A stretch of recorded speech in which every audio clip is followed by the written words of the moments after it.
One of my best friends is a real estate agent. He was selling tracts of land out here. There's his.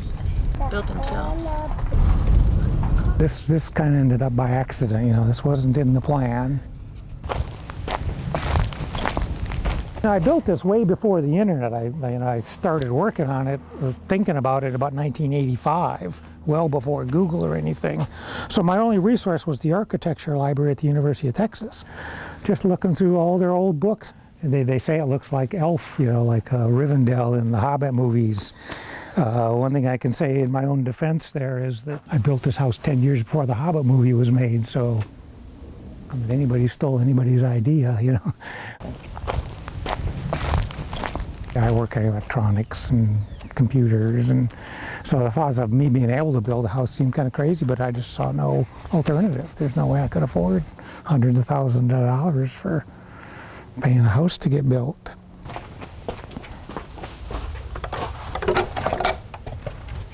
Yeah, I had no experience. I joke I didn't even own a saw when I started. This is what I'm building right now. It's not yet pegged together. If you can take the time to do mortise and tenon woodworking, you don't need anything to hold it together. You can climb on these stairs right now. The wood is holding it all. Your bed's up here and then yeah, I have two kids? I have two boys, yeah. How large is the house? Interior, it's 832 square feet.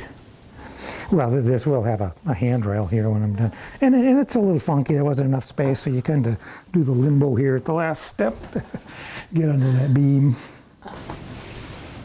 What'd your wife think when you told her you're going to build your own home? Oh, she was pretty skeptical. That was definitely an uphill battle. Where's the bed? Is that the bed right there? That's the bed, yeah. I mean, you can see the bedroom is just that corner of the house. How did you come up with the idea that, oh, I'll just build my own house? That one, I think, was just pure economics. You know, I just didn't think I could afford to pay other people. So, how did you know, like, for engineering and that type of thing? There was none. It was like, well, you know, 5x5 ought to be big enough for this. It looks about right, and these ones ought to be 6x6s, and yeah, no math, no engineering. But I think it's overbuilt. I think it's more than it needs to be. Since I was building for myself, I was willing to go the extra mile to put in the bigger timbers or whatever that might have been necessary. At the time, back in mid-'80s, I did do some queries early on and was basically told that I did not need permits or inspections for an owner-built house like this. Well, I did have an architect friend who recommended the scissor-truss so I would have the two different pitches. In here you see the steep pitch where the roof's at, but this lower member here, that's the one that goes outside and forms the pitch of the eaves of the house. The timber is sticking out of the house from inside, and it's at the pitch of the eaves.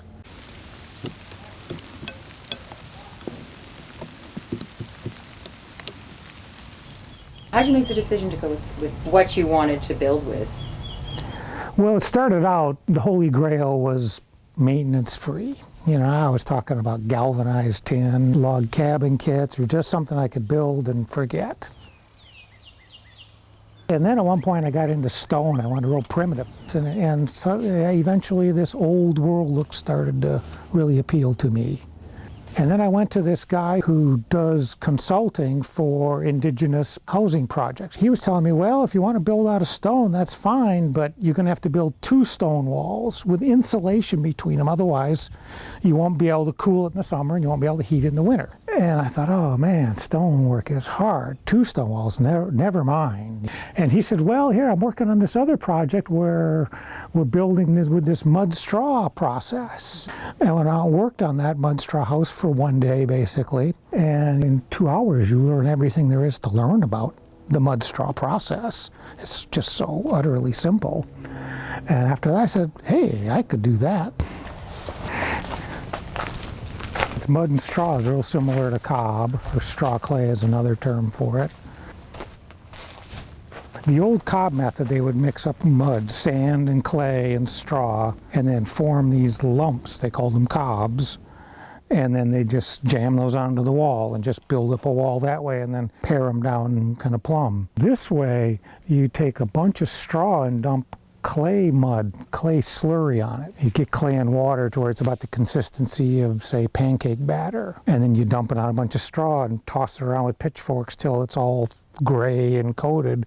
And then you, by the pitchforkful, throw it up on the wall, and usually put up form boards on either side of the wall, and then fill it with this mud straw stuff, pack it down with just like a piece of 2x4, and then you can move the forms up and just keep building the wall up that way.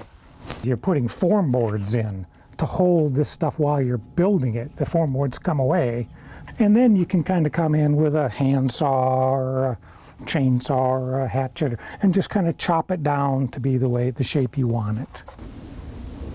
You know, once it's done, it dries into this hard, you can drive a truck into this thing and it just bounce off, and then it all gets plastered. So I put in, you know, 1,000,000 hours of labor into the thing. I built this little building a few years before I built the house to test the idea. So this is built to the same mud straw stuff. There wasn't, you know, there was never a real set of plans like a typical builder would start with. Everything's thought out ahead of time. It evolved, and it's part of a philosophy. You wait till you get in the context, and then you decide, does the window go here, does the window go there? It's real easy on a drafting table, you know, miles from the site to go, okay, well, we'll put the window right in the middle or something. But when you get there, you go, well, let's see, right there's the view, you know? And that's the way things ought to be built.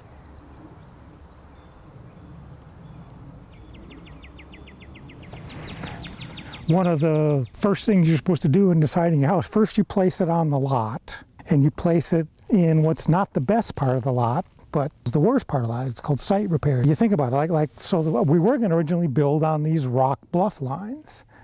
And it's one of the few interesting features, you know, where the rocks are coming out of the ground. But then we would have ruined that spot. The most beautiful places on your lot, all you can do is mess them up. And the worst places, all you can do is improve them. So we put it way towards the back of the lot, which was the least interesting part of the lot.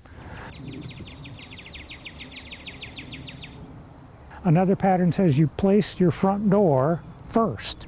You decide where the front door goes before you decide anything other than where the basic house is going. And you design it so that you see the front door as you're approaching the house. So there's not this ambiguity about, well, do I go to the front door? Do I go to the garage door? And the pattern language is full of those kinds of ideas. They're not telling you what kind of door to build. They're simply saying, here's the important thing. And everything just kind of unfolds. Look at this for a window. That looks really complicated with all the curves and... Yeah, I mean, it's not plain in any dimension. This is one that I'd taken the frame to a stained glass studio asking for advice on how to build it. And the guy just said, there's no way, you know, no way, you know, you can't build something like that. So I just came home and, you know, I plotted with it. Eventually I cut out a piece of cardboard and fit it in, and then just laid the pieces of glass on it and kind of tack soldered them, and it really wasn't hard. You just keep scratching your head till you come up with a way that works. To find a log that did that, I scoured the forest for days looking for that piece of wood. And the same for like the door here. In fact, these was going to be 2 pieces of wood that came up and met, but with the way I'd cut them, they're about 1 inch too short, so I scaled back to there. But you'd think it's easy to find curved logs, but they always curve in multiple directions, and I needed them fairly straight. So I did this trick that I'd learned from, you know, history. They used to send people over from the old world to the Americas to find logs for the big boats. Well, in the old world, they build these templates out of junk wood and say, get me a log shaped like this. And they'd find the logs and ship them back and build the big boats. And so I cut out pieces of cardboard and went around the forest and spent days and days to find logs that had the right curve for the front door.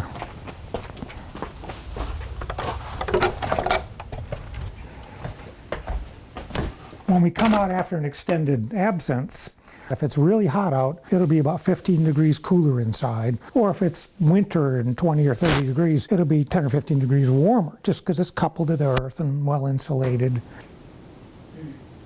Another nice piece of wood. That log and the logs that make the outside porch, they were the floor joists of the oldest standing log cabin in Austin. I bought them from the city clerk. They tore down this old log cabin It's great. So you were keeping an eye out for. Oh yeah, for about 3 or 4 years I was just acquiring stuff. And if you look around, there's this pink granite all over the place here. I ran this ad in the newspaper, classifieds, back when that was kind of the equivalent of Craigslist. And I just said, wanted old marble and granite pieces. So all the floors in the bathroom are granite marble. I made friends with these people who tear down houses for a living. So there's all the wood, like the wood at the big window boxes and all the stairs, and these are old floor joists from Victorian 1900s vintage houses. But then when you come around to building something, well, you go look at the wood pile and see what you got and find a way to make it work. So a lot of times your dimensions don't work out quite what you want because, like, well, this is the only piece I had. Like here I had to do this funky thing because these weren't quite wide enough. There's that saying in the Army about, you go to war with the army you've got. Well, you build your house with the wood you've got. So this is just a little microwave and covered in copper. The fridge is the one I did first. You can kind of tell by how shiny the copper is. This one's been done for 20 years. This has been about 10 years. It's just a standard garage sale fridge I bought for about 50 bucks. Put about $300 worth of copper on it. When I started out, it was just the white fridge, and it was just so offensive to my eye, and I just, I couldn't take that. I had to cover that thing up, This was just to fit in. I wanted the modern appliances. I want electricity and running water. I'm not wanting to live like a caveman, but it just didn't look good enough. So I've got the microwave oven, a convection microwave oven, and a convection oven down there. This is the range top. And it's, controls and stuff. You can carve stone? Soapstone you can carve with a pocket knife. Soapstone is real soft. Every single thing in the house was kind of hand done, and so I probably would have built a normal house. But I had no idea how houses were built. So just everything I just had to contrive on my own. Things like this happen because I didn't know nobody does this. One thing that always bothered me when I was writing a lot of computer programs and stuff is everything I did was obsolete 3 or 4 years later. Such a fast-moving industry, nothing lasts. And so maybe this was an inner drive to make something that will outlast me.